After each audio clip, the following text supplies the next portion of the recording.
Good morning, everyone, and welcome. My name is Krista Jack, and I am the president of the Lakeville Area Chamber of Commerce. And this webinar is a part of a series of real-time solutions brought to you by the Apple Valley, Burnsville, Hastings, Lakeville, and River Heights Chambers of Commerce. And the goal of these webinars is to address business concerns and questions as we continue to navigate through the pandemic. I do want to give a special thank you to our series sponsor, Doherty, Melinda, Solfest, Hills, and Bauer. They are a full-service law firm, and their attorneys work collaboratively to help clients achieve their legal goals. Their approach to client service is personalized and it's responsive, and their experienced lawyers will work with you personally to help you explore your legal options and take the course of action that is right for you. So some quick housekeeping items this morning. We are all participants are muted, and so as you have questions, please feel free to type them in, and we will take care of them at the end of the webinar. And again, this webinar is recorded and is available on all of our partner websites. So we are excited. We are here today to hear from Pam Offler. She's the Human Resources Director for Smead Manufacturing, and she's also the current chairperson of the Dakota County Workforce Board. And we also have Mark Jacobs, who is the Workforce Development Director for CareerForce. Those of us in the chamber world work with Mark a lot, and so we're very excited. Pam and Mark are here today. They're going to talk to us a little bit about what the Dakota County Workforce Board does and what CareerForce does for our business community and how they can help us. So Pam and Mark, we're excited. Welcome to you both. I'm going to turn it over to you guys. Thank you. Great. Thank you, Krista. We're excited to be here this morning. So good morning, everybody.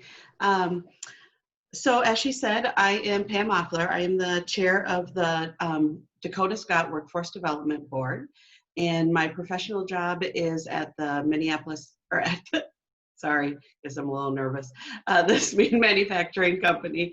I'm the Director of Human Resources. And Mark? Yeah, thank you, Pam. I'm Mark Jacobs, Director for the Dakota Scott Workforce Development Board. Also work with the employment programs in Dakota County and our 3 CareerForce centers in Dakota and Scott counties, which are in Burnsville, West St. Paul, and Shakopee. Great. Today we're going to provide a very, very brief overview of the Workforce Board. We're going to try to spend more time on kind of tools and resources for all of you so that you'll have some resources for when you start to hire. So again, we'll spend about 20 minutes kind of going over some materials. There will be time for questions at the end. Or if you ask any throughout, I think Krista will jump in. She may jump in as well. But on the agenda today, so we'll do the overview. We're going to give you a little bit of some unemployment statistics that are hot off the press. They're within the last couple of months. And as you know, everything has changed in the last couple of months. So. And then talk to you about the kind of services that we provide at the CareerForce centers. They're both for job seekers and employers. And okay, moving on to the next slide. So the Dakota Scott Workforce Development Board, it covers both counties. You can see what the mission and vision is there. I just want to point out that how I see it, some of the things that I really focus on is that collaboration and the linkage that we provide between all the different pieces of our community. So we're trying to provide that linkage about workforce planning with the schools, even like Inver Grove, with the county, with the employers, with the job seekers, all the different resources. We're trying to keep those all up, try to collaborate with everybody to make sure that we're meeting the needs of the workforce and the economy in Dakota and Scott counties. The Workforce Board's mission has not changed in many years.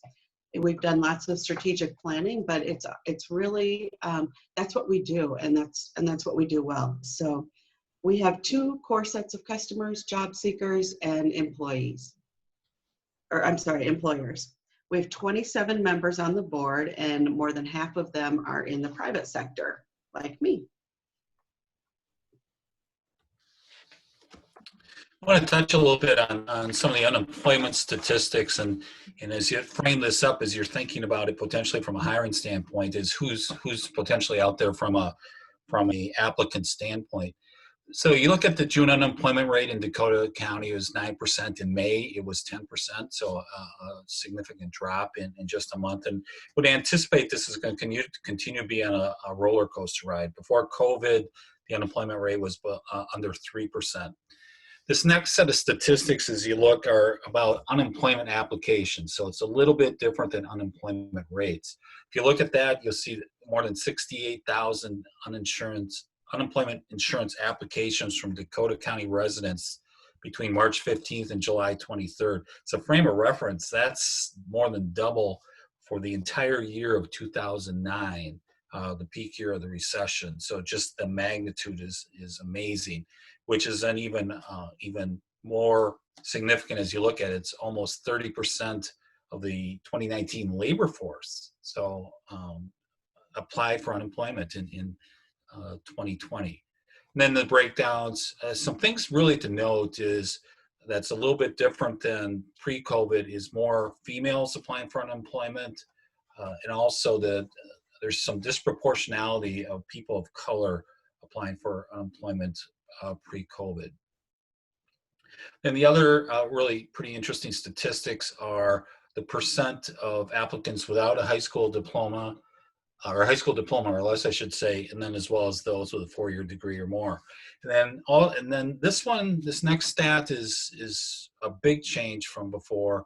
Is nearly 1/4 of the applicants are between the ages of 24 and 34.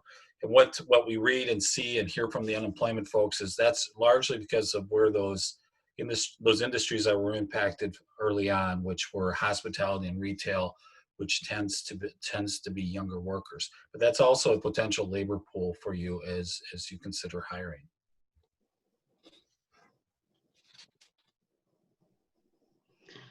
Those statistics are just crazy to think of. It all happened just overnight, you know?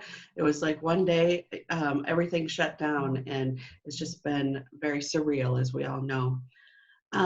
So as you might expect, with 68,000 people out there who filed for unemployment, we're expecting many job seekers to come through our doors, either in person or virtually over the next few months. There are many variables that are going to impact that. So there's hopefully there will be some additional federal unemployment benefits. Might be tweaked, of course, and they're still working on that. Schools are going to open in some form or fashion. It could be the hybrid model, could be all distant learning, could be all at school. And then there's also just the concern that people have about their own safety. So as being in human resources, I hear a lot about that. And I think we're going to talk about that a little bit more later in this webinar, but that's a big concern for people. Well, in our 2 counties, Dakota and Scott County, there are 3 different CareerForce centers, Burnsville, West St. Paul, and Shakopee. And they provide different types of services. The ones I'm going to point out today are the dislocated worker. That's to help people who've been laid off at no fault of their own, which is a really big group right now, right? People in this program have employment counselors to assist them, and funds are available for training. So that's very nice. The MFIT program is for low-income individuals. We work with them on the ultimate goal of helping them be more self-sufficient. And then there are also some specialized programs for youth, disabilities, veterans, etc.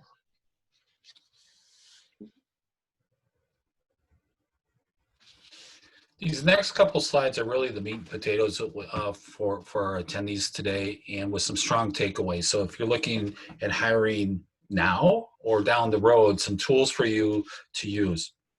So in the short term, the state website for posting jobs, which is free for employers and job seekers, is minnesotaworks.com, or .net, excuse me.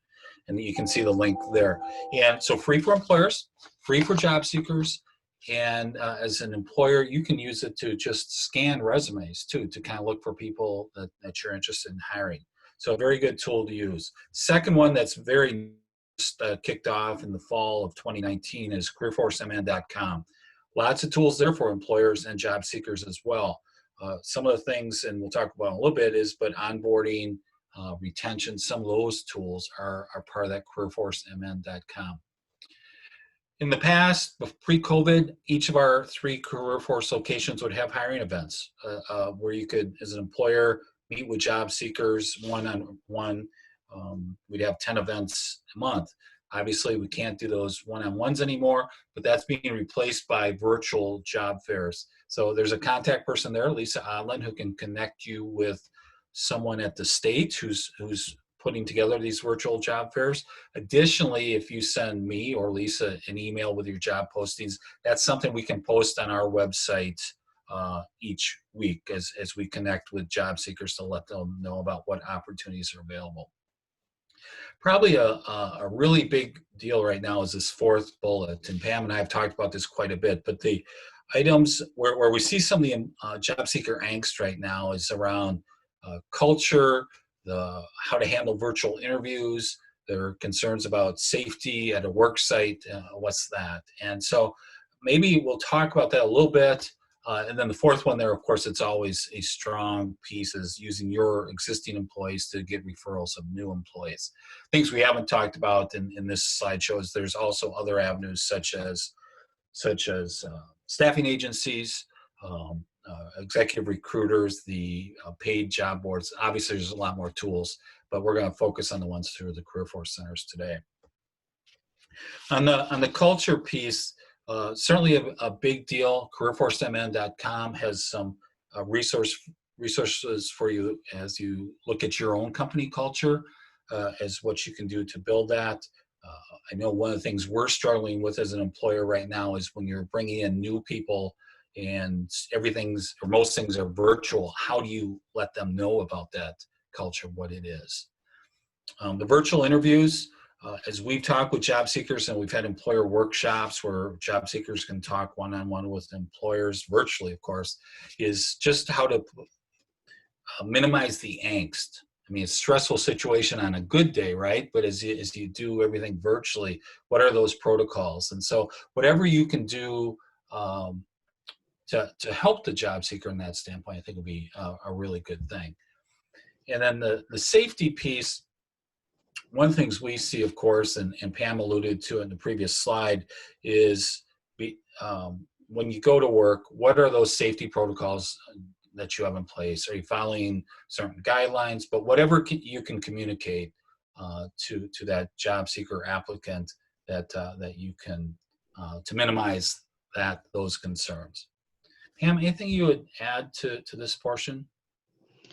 Yeah, a couple of things. So from a safety perspective, we've done so much at our facilities to make sure that employees, right when they walk in the door, they know that that we're taking this seriously. We have huge banners, we have signs on the doors, we have at one of our locations, we're even we're taking their temperature as they come in the door, and we're really sending the message to people that we're taking it seriously. And one thing that's come up is that the first couple of times that we've had to like clean an area, when somebody comes in and you don't know if they're sick or not and they leave, and people put on all this gear and they go clean the area.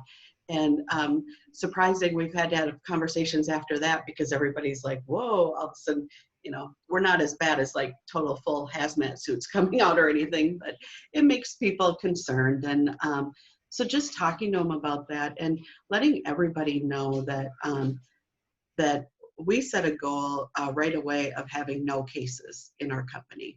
And then our second goal was that if we did have any employees get it, that they didn't get it at work. We have had a couple people get it. None of them have had it at work, and we haven't had a full-blown exposure at work, which is good, and it's really important to us. I think in the beginning, a lot of people kind of rolled their eyes at some of the precautions that employers were taking, about wearing masks, things like that. But as we all know that it's a very deadly disease, right? And it's also, it's easy to contract, it seems. There's just no way to stop it. There aren't any vaccines right now. So we're taking it very seriously. And and trying to make sure that all of our employees know that too. We're also giving them the freedom to, in many cases, not to come to work from home if they can. And then even as we've tried to transition some people back into the office, if they are not comfortable working in the office, we have let them continue to work from home. We actually went into our manufacturing plants and we even reworked some of our machines, and so that people could be 6 feet apart. So we've just done a ton of things. We've done the training, the government required preparedness plan. And that there's just, from a culture standpoint, I think one of the things that we started early on that I want to share is that we started out referring to the CDC, the Minnesota COVID site, trying to talk about the facts instead of, there's so much out there politically and so much bad or fake news out there. I don't want to say fake news, but kind of people coming up with their own stories. And so we wanted everybody to know that we're looking at this from a scientific standpoint, and that we're also looking at it from an employee standpoint. So we're constantly talking about that we want to kind of do it the Smead way, and we want to take care of our employees. So we've kind of used that as an opportunity from a culture standpoint to reinforce our culture and to expand on it and let people use it as an opportunity to show how much we do care. When we have people out, I remember one person that was out, his wife was really sick and he started to get sick, and our HR people called them every day to check in, and he was so thrilled with that he could, that somebody was checking on him and that somebody cared. And the person actually hadn't even been with us for that long, but we just want our employees to know that we care. So, and as far as virtual interviews go, that's been a whole new ballgame for us. And we're still trying to figure that out and figure out the technology. And I think everybody is just very gracious in giving people, just extra room to deal with the technology, to figure out how to make it work. So those are kind of my thoughts. Thank you, Pam. Sure. Yeah, one of the things that's kind of gone back burner to some extent is some of these longer term solutions. It's hard to believe that pre-COVID, when so many employers are really scrambling to find people, and there was so much great effort around some of these longer term initiatives on really priming that talent pipeline. And so that continuing work with the schools and the K-12 and like the fabulous work from Lakeville Works, for example, is to continue to stay engaged with that as we make this economic recovery, whatever time frame that is I think we can be confident that those sorts of initiatives are continue to be really, really important to be connected with your local school district. And I'll talk more about this in the next slide, but the post-secondary institutions and specifically in Dakota and Scott counties, we're fortunate to have Dakota County Technical College and Inver Hills Community College with some really strong resources that employers can use now. And we'll touch on that in the next slide. On the retention piece, we talked about this earlier. There's so much there as far as resources, and I'd urge you to take a look at CareerForceMN.com. Some really great tools on onboarding and some checklists you can use, new hires. As we talked about, it's such a daunting time to bring on new employees, and if you're trying to train them and have them meet people and do all those things, and if your business is one you can do that remotely, that's great, but it's also really tough to do as opposed to on-site. So some tools there to help you out. On the education and training piece, they're through the Department of Labor and Industry, and the links are there for apprenticeship programs, pipeline programs, both really think of them as work experience programs tied with education, some really strong initiatives that you can connect with, and some great resources. And then the colleges, to talk about that a little bit more. So Robert, his email is there. He's a customized training, continuing education, customized training director at the colleges, and can connect you to with all the resources the colleges have. But a couple I want to point out is the colleges have kicked off a credit for prior learning program. And while we're looking at it from a job seeker standpoint, is okay, what from your work history could translate to credits, it's also a tool you can use as an employer. Is for some of your employees, is how can they attain some college credits for stuff they know, whether they learned it on working with you or in prior work experience or via the military. Some really great things they have in place there. Another one that you might, if you're not familiar with the college, is their short-term training programs, and they can develop them for you as a company, potentially even find funding to make that work. But as you're looking at retraining, and maybe it's changing your whole workforce game plan because of COVID, is there some potential resources that they could help you with. So that's just a few things on that education and training side.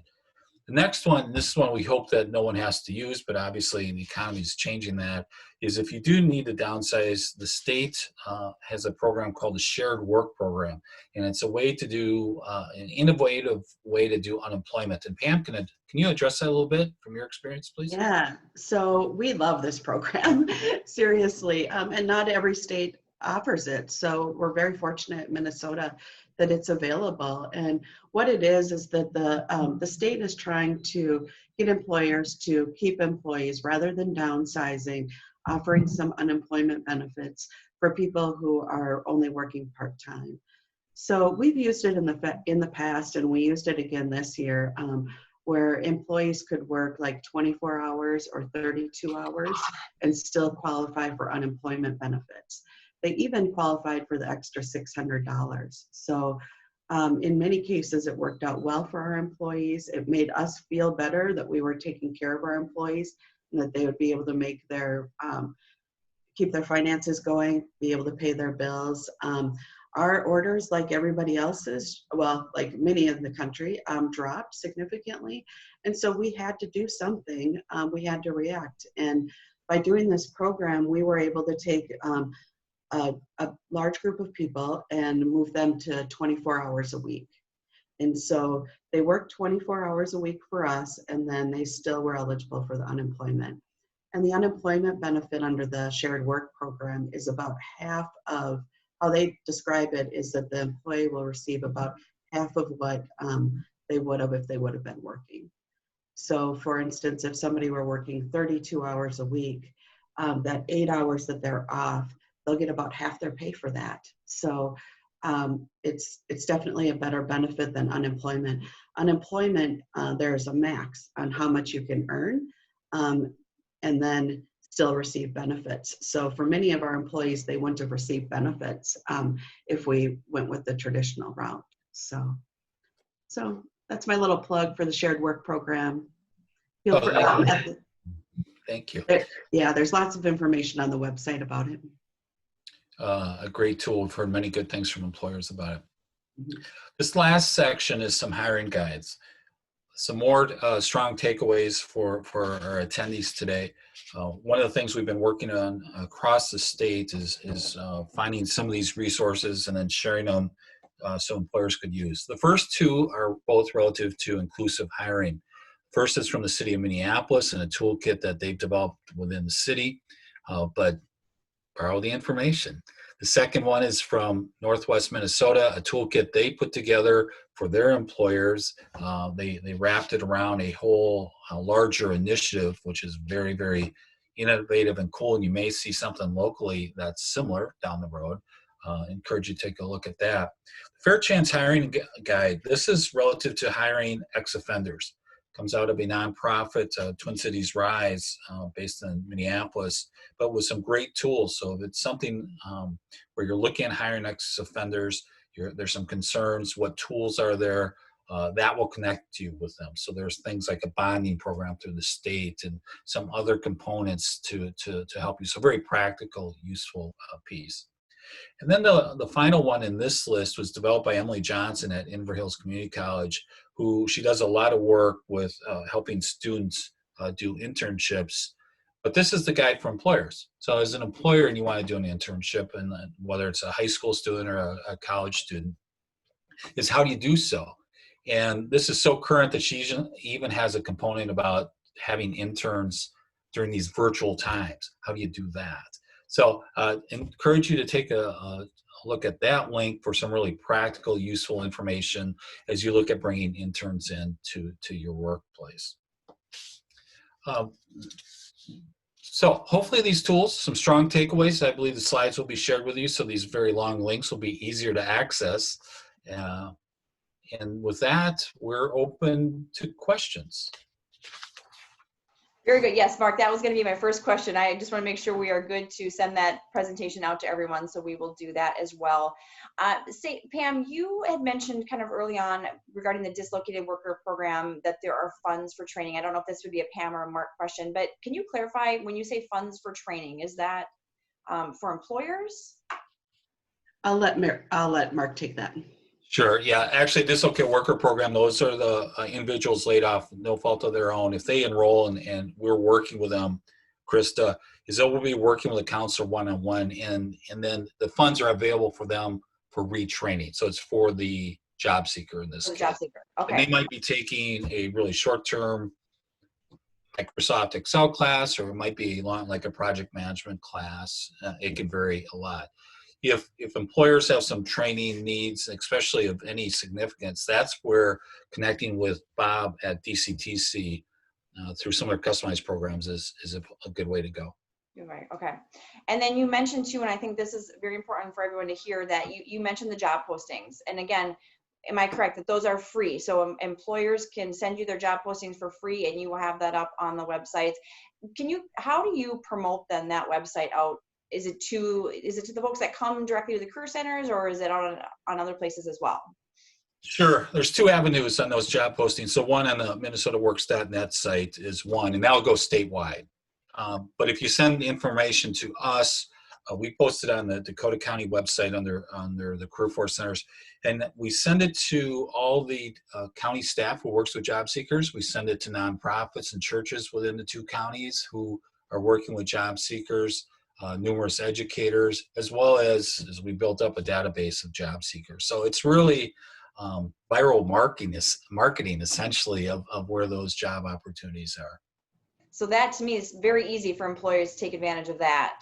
And I don't know, and Pam, this might be a question for you too, because I mean, you guys gave such a good overview of so many programs, but one thing we've noticed, I think Mark, you and I talked about this a lot, sometimes as a HR director, as someone doing the hiring, it's overwhelming to say, okay, I know I would like help, I know I'd like to use the resources, but where do I start? So kind of my question is, Pam, do you have any advice as an HR director of if a company is kind of wondering where should we start, or where, could we get the, the most use? And then maybe Mark, same from your side to say, can they literally call CareerForce and say, okay, can someone sit down and walk me through this, better? So maybe a little bit from each of you on that. Yeah, I think one of the key things that employers partner with at the CareerForce centers is the different hiring events. So there's different contacts for those. Mark, maybe you can direct them where to go. I just have them because I've been involved for so long, sorry. But so they're on the hiring events. We use the Minnesota Works for every job posting that we do, because it's free. And then also just engaging with people like Mark, or at any kind of event that's going on, at a chamber event, or calling people. You can walk into the CareerForce centers and you can just talk to people as well. So, although right now there's only one that's open, right?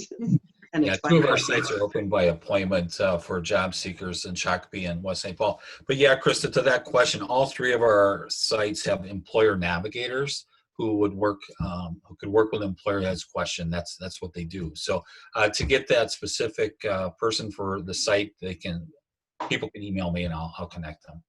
Wonderful, wonderful. Well, thank you. The timing on that was perfect, guys. I think we're just about to hit 8:30. That was some great information, I think. And it's fun, Pam, to hear it from the employer side and how you've been able to utilize it as well. So I think this was a great tag team effort between both of you today. I really appreciate that. And like you said, the recording will be available and the presentation as well. So you can click on those links and see all of that. So again, I just want to remind everyone that this webinar is a series of real-time solutions that's brought to you by the Apple Valley, Burnsville, Hastings, Lakeville, and River Heights Chambers of Commerce. Watch for details on the next webinar from your local chamber. And again, a special thank you to our series sponsor, Doherty, Melinda, Sofas, Hills and Bauer. And a special thank you to Pam and Mark for doing this with us this morning. We thank you both so much for that great information. And I wish everyone a wonderful day. I think with that, we're done. We're ready to get going on the next part of our day. Thank you. Thank you both. Thank you. Bye. Have a great day. Bye-bye.